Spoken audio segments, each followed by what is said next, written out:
সম্মানিত দর্শক সকলকে আবারও প্রীতি এবং শুভেচ্ছা জানিয়ে প্রভু যীশু খ্রিস্টের নামে আবারও আপনাদের সকলকে স্বাগত জানাই, আপনাদের সকলকে মঙ্গলবাদ জানাই।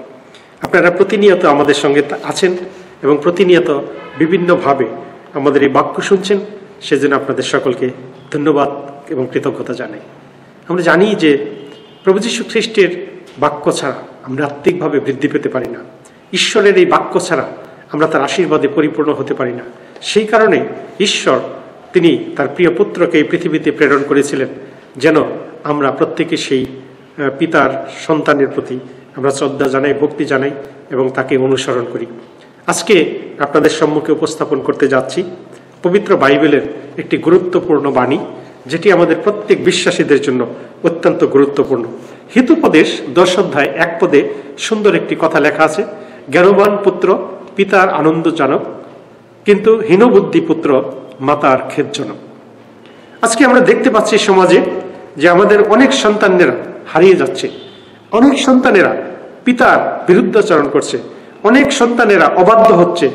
এর একটি মাত্র কারণ, আমরা পবিত্র ঈশ্বরের বাণী, পবিত্র বাইবেলের বাণী আমরা সঠিকভাবে সেভাবে পালন করি না, সেই বাক্যানুসারে জীবনযাপন করি না, যার কারণে আমাদের প্রত্যেকের সন্তানেরা অবাধ্য হতে যাচ্ছে। অধিকাংশ সন্তানদের কাছ থেকে আমরা অনেক সময় অনেক সেই বিশেষ করে পিতামাতা যারা গার্ডিয়ান রয়েছেন তাদের কাছ থেকে অনেক অভিযোগ আমরা পাই, তাদের কাছ থেকে আমরা অনেক ধরনের প্রার্থনার বিষয় পাই, যারা বলে থাকে আমার সন্তানের জন্য প্রার্থনা করুন, আমার সন্তান নষ্ট হয়ে যাচ্ছে, আমার সন্তান ড্রাগ অ্যাডিক্টেড, আমার সন্তান বিভিন্নভাবে মন্দ সন্তানদের ছেলে মেয়েদের বন্ধু বান্ধবদের সাথে মিশে নষ্ট হয়ে যাচ্ছে।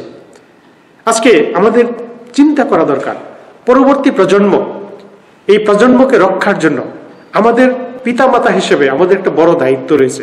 পিতামাতা হিসেবে আমাদের একটি গুরুত্বপূর্ণ আমাদের ভূমিকা রয়েছে। আজকে অনেক সময় আমরা সেই ভূমিকাকে অবহেলা করি, আমরা সেই ভূমিকাকে আমরা অনেক সময় তোয়াক্কা করি না, যার কারণে আস্তে আস্তে আমাদের অনেক সন্তানেরা হারিয়ে যায়, আমাদের অনেক সন্তানেরা নষ্ট হয়ে যায়, আমাদের অনেক সন্তানেরা তারা প্রত্যেকেই কি করে, পিতার অবাধ্য হয় বা পিতামাতার অবাধ্য হয়।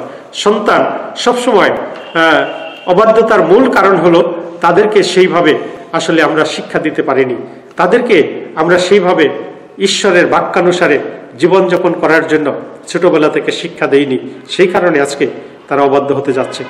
যদি প্রতিনিয়ত আমরা ঈশ্বরের বাক্যানুসারে যদি চলি, তাহলে অবশ্যই আমাদের সন্তানেরা ঈশ্বরের আদর্শ নিয়ে তারা জীবনযাপন করবে। আমি সকলকে আজকে উৎসাহিত করতে চাই, পবিত্র বাইবেলের অনেক স্থানে এই ব্যাপারে সুন্দর সুন্দর শিক্ষা রয়েছে। কলসীয় পুস্তক যদি 3 অধ্যায় পড়ি, সেখানে এই বিষয়ে কিন্তু সুন্দর করে লেখা আছে, যেটি হিতোপদেশে, সলোমনের এই হিতোপদেশেও সেটি বলা হয়েছে যে জ্ঞানবান পুত্র পিতার আনন্দজনক। যদি আপনার সন্তান বা পুত্র সে যদি জ্ঞানবান হয়, সে যদি সমাজে, স্কুলে, কলেজে, ইউনিভার্সিটিতে সে যদি ভালো ফলাফল করে, সে সুনাম কিন্তু তার পিতামাতার উপর বর্তে, সে সুনাম কিন্তু তার পরিবারের উপর বর্তে। কিন্তু যদি কোনো সন্তান অবাধ্য হয়, কোনো সন্তান যদি সমাজ বিরোধী কোনো কাজের সঙ্গে যুক্ত থাকে, লিপ্ত থাকে, কোনো সন্তান যদি কোনো সমাজ বিরোধী কাজ করে, তাহলে কিন্তু পিতামাতার উপর একটি বড় ধরনের চাপ আসে, পিতামাতার একটি সম্মানের হানি হয়। সেই কারণে আজকে আমাদের চিন্তা করা দরকার, সেই কারণে আমাদের সকলকে একটু ভেবে চিনতে অগ্রসর হওয়া দরকার, কারণ আমাদের সন্তানেরা যেন অবাধ্য হয়ে না যায়, সেই জন্য প্রতিনিয়ত আমাদের সন্তানদের প্রতি খেয়াল রাখতে হবে।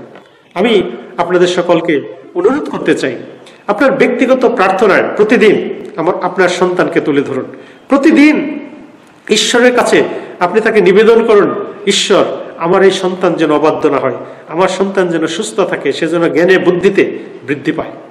আপনার সন্তানকে এমনভাবে বাইবেল ভিত্তিক শিক্ষা দিন যেন সে বুঝতে পারে, সে অনুভব করতে পারে যে তার জীবন দ্বারা ঈশ্বরের কোনো একটা পরিকল্পনা রয়েছে, তার জীবন দ্বারা ঈশ্বর কোনো রকম একটা নির্দেশনা তাকে দিয়েছে, ঈশ্বর তার জন্য হয়তো কোনো পরিকল্পনা করে রেখেছেন, সেটি যেন সেই সন্তান বুঝতে পারে। আপনার সন্তানকে এমন একটি মণ্ডলীর সঙ্গে যুক্ত করে দিন, এমন একটি আত্মিক মণ্ডলীর সঙ্গে যুক্ত করে দিন যেখানে নিয়মিত উপাসনা হয়, যেখানে নিয়মিত সানডে স্কুল হয়, যেখানে নিয়মিত বাইবেল স্টাডি হয়, বা টিনেজ গ্রুপ যেখানে বাইবেল স্টাডির মধ্য দিয়ে তারা ঈশ্বরীয় জ্ঞান তারা আহরণ করবে, এমন একটি মণ্ডলীর সঙ্গে তাকে যুক্ত করে দিন। আপনার সন্তানকে এমনভাবে শিক্ষা দিন যে ঈশ্বর তোমাকে এই পৃথিবীতে পাঠিয়েছে কোনো একটা বড় ধরনের পরিকল্পনা, বড় ধরনের ইচ্ছা নেই, যেন তুমি সেই ঈশ্বরের ইচ্ছা তুমি পূর্ণ করো, সেটি তোমার বোঝা দরকার। সেই সন্তানকে সেভাবে গড়ে তুলতে হবে। এবং আরেকটি জিনিস আপনি সর্বদা এই শিক্ষা দিতে পারেন যে প্রভু যীশু খ্রিস্ট কিন্তু ছোট ছোট শিশুদেরকে অত্যন্ত ভালোবাসেন। মার্ক লিখিত সুসমাচারে এই বিষয়ে সুন্দর শিক্ষা রয়েছে। কারণ প্রভু যীশু খ্রিস্ট একবার কিছু শিশু তারা খেলা করছিল, সেখানে তিনি গেলেন এবং সেখানে গিয়ে তিনি শিশুদেরকে আদর করলেন, তাদের ভালোবাসলেন, এমনকি তাদেরকে কোলে নিলেন এবং তাদেরকে আশীর্বাদ করলেন। কারণ এর মধ্য দিয়ে বোঝা যায় যীশু খ্রিস্ট আমাদের সকলকে ভালোবাসেন এবং তিনি আপনার এবং আমার সকলের জন্য এই পৃথিবীতে এসেছেন। আপনাদের সন্তানকে সেই শিক্ষা আপনি দিন। আপনার শিশুকে এমনভাবে ঈশ্বরের বাক্য তার কাছে তুলে ধরুন, হয়তো গল্পের মধ্য দিয়ে বা খাবার সময় কোনো গল্প বলার মধ্য দিয়ে অথবা কোনো গল্পের ছলে তাকে ঈশ্বরের বাক্য শিক্ষা দিন। কারণ ঈশ্বর তার বাক্যের মধ্যে আমাদের এই কথা বলেছে যে আমাদের প্রতিনিয়ত সন্তানদের সামনে যেন আমরা ঈশ্বরের বাক্য তুলে ধরি। এবং শুধু তাই নয়, আপনি এবং আমি ব্যক্তিগতভাবে যখন একা চলি, যখন রাস্তায় হাঁটি, যখন বিভিন্ন কাজে যাই, সেখানে যদি সুযোগ থাকে আমরা যেন মনে মনে ঈশ্বরের সঙ্গে যোগাযোগ রক্ষা করি, প্রার্থনা করি, মনে মনে ঈশ্বরের সঙ্গে সংযুক্ত থাকি। সেই জন্য আমাদের জীবন যদি সুন্দর হয় তাহলে আমাদের সন্তানেরও সেটি শিখবে। এবং কোনোদিন সন্তানদের সম্মুখে কখনোই ঝগড়া, অশান্তি, মারামারি, এমন কোনো খারাপ আচরণ করবেন না যেটি সন্তানের হৃদয়ে রিয়াক্ট করে, সন্তানের হৃদয়ে প্রতিহিংসার সৃষ্টি হয়, সন্তানের হৃদয়ে দাগ কাটে, এরকম কোনো বিষয় কখনোই তার সম্মুখে করবেন না। তাহলে সেই সন্তান আস্তে আস্তে সেই শিক্ষা নিয়ে বৃদ্ধি পাবে এবং ভবিষ্যতে হয়তো তার মনেও সেটি একসময় বিরূপ প্রক্রিয়া সৃষ্টি করবে। সেই জন্য আমাদের উচিত যেন আমরা আমাদের সন্তানদেরকে সেভাবে গড়ে তুলি এবং আমরা আমাদের সন্তানদেরকে সেই খ্রিস্টের আদর্শ নিয়ে, খ্রিস্টের সেই শিক্ষা নিয়ে আমরা তাদেরকে বৃদ্ধি করতে পারি, সেটি আমাদের একটি বড় দায়িত্ব। তারপরে দেখা যায় অনেক অনেক সন্তান অবাধ্য হয়ে যায় এবং এই বিষয়ে আমাদের প্রধান এবং প্রথম যে বিষয় সেটি হলো আমাদের প্রতিনিয়ত প্রার্থনার মধ্য দিয়ে ঈশ্বরের কাছে সমর্পণ করতে হবে। কারণ একমাত্র ঈশ্বর, তিনি সবকিছুর সমাধান দিতে পারেন। একমাত্র সৃষ্টিকর্তা, তিনি আমাদের সমস্ত প্রার্থনার উত্তর দিয়ে থাকেন, তিনি সমস্ত সমস্যার সমাধান দিতে পারেন। সেই কারণে আমি সবাইকে অনুরোধ করছি, আসুন আমাদের ভবিষ্যৎ প্রজন্মের জন্য চিন্তা করি, আমাদের সন্তানদের জন্য চিন্তা করি, যে সন্তানেরা একদিন এই সমাজের নেতৃত্ব দিবেন, যে সন্তানেরা একদিন এই দেশের নেতৃত্ব দিবেন, যে সন্তানেরা আমাদের মণ্ডলীর নেতৃত্ব দিবেন, তাদের জন্য আমাদের চিন্তা করা দরকার, তাদের জন্য ভাবা দরকার। সেই কারণেই আমরা আমাদের সন্তানেরা যেন ঈশ্বরীয় জ্ঞান নিয়ে, ঈশ্বরীয় আদর্শ নিয়ে বৃদ্ধি পেতে পারে, সেই জন্য আমাদের একটি বড় ভূমিকা, বড় দায়িত্ব রয়েছে। আমি সকলকে অনুরোধ করছি, আসুন আমরা প্রত্যেকে আমাদের সন্তানদেরকে সেইভাবে প্রতিনিয়ত ঈশ্বরের আদর্শ নিয়ে বৃদ্ধি করার জন্য চেষ্টা করি, যেটি প্রভু যীশু খ্রিস্ট আমাদের সকলের কাছে প্রত্যাশা করেন। যেন আমরা যেভাবে আদর্শ নিয়ে, ভালো চিন্তা নিয়ে বেড়ে উঠবো, আমাদের সন্তানেরাও যেন সেভাবে বেড়ে ওঠে।